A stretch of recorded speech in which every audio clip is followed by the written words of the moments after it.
a case study about the COVID-19 pandemic and the global economy. Before that, please let me introduce myself. My name is Gloria, and here is the table of contents which comprises of the first, introduction, the complexity of the COVID crisis, the macro policy challenge, long-term impact on businesses, and lastly, the conclusion.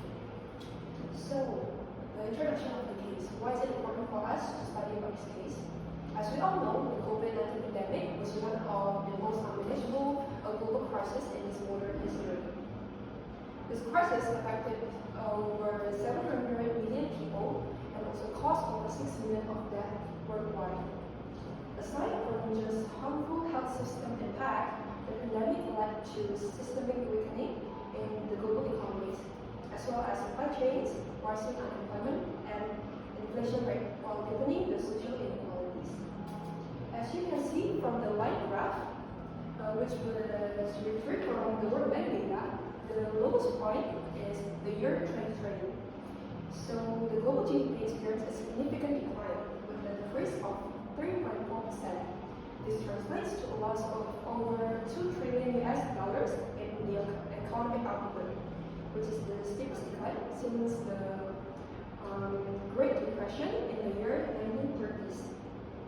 However, not only giving a detrimental effect, the pandemic also caused several structural transformations, such as digitalization and remote work. As we all know that nowadays, most of the activities are conducted online, including shopping, studying, or even working. So these create opportunities and risks for businesses, employees, and our communities like us as citizens. Analyzing about this case, it helps policymakers, businesses, and scholars to gain this lesson on crisis management, crafting effective policy, building resilience, and inclusiveness in the economic strategies. Next, the complexity of the COVID crisis. The COVID pandemic has wide impact on our lives, which include the social, political, and economic sectors. So, to begin with, the social restraint forced individuals to isolate, increasing the social distance. For instance, the implementation of the lockdowns policy. So these lockdowns disproportionately affected more vulnerable populations, including the low-income households, minorities, immigrants, and informal workers, which result in the different existing inequalities. For instance, in US, the number of Black and Latin population experienced higher increase in unemployment rate as compared to the white workers, which rose to the number of 16.6% and 18.2% respectively in just a month.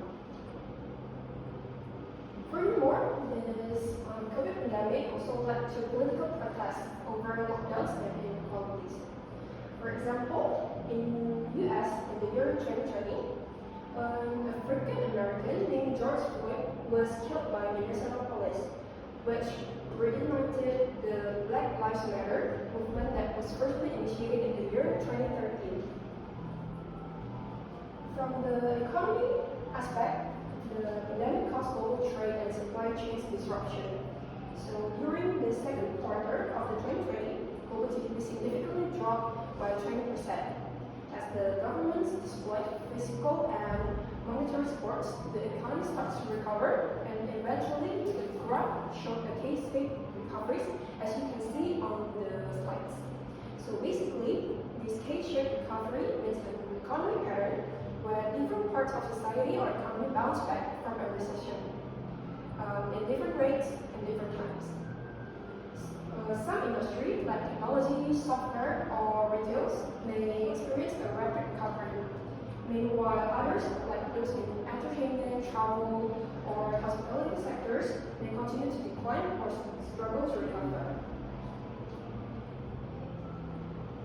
And why did the employment rate rise due to the COVID-19? And so as the inflation rate. So actually, this is because the lockdowns policy and supply chain disruptions shutting down businesses. So there were a lot of employees that were laid off by the company, and it cost them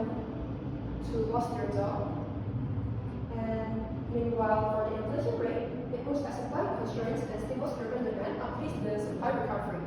So in the US, the inflation peaked at 6.8% in November 2021, which is the highest in the last 40 years. So for the macro policy challenge, evidence suggests that health management and health investments, testing and vaccine deployment were the most effective in restoring confidence and demand.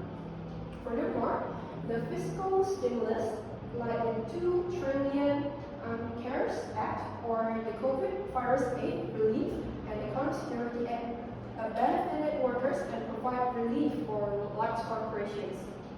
So the central banks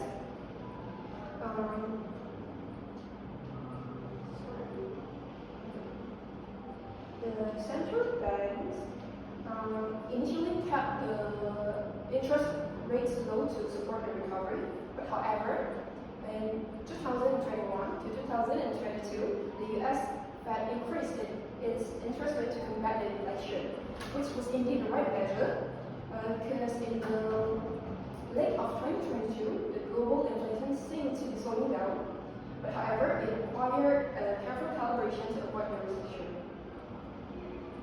So, the long-term impact of COVID on business. So, is it just a pause or a game changer for businesses?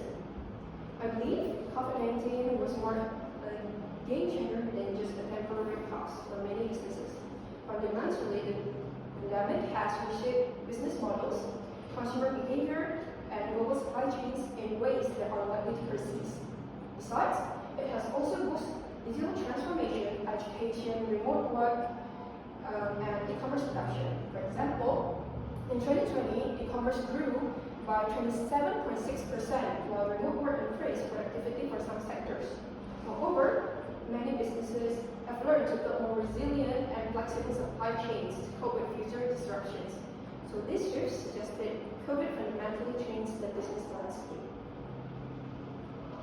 So in conclusion, the COVID-19 crisis was unprecedented in scale and complexity, combining health, social, and economic crisis.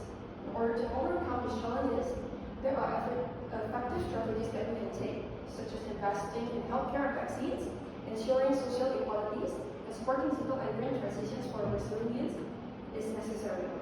So future preparedness requires strengthening of multilateral cooperation, building supply chains, resilience, and balancing public health with economic freedoms. These lessons will inform responses to future pandemics and systemic risks. I think that's all for me. Thank you for listening. Sampai nggak 10 menit.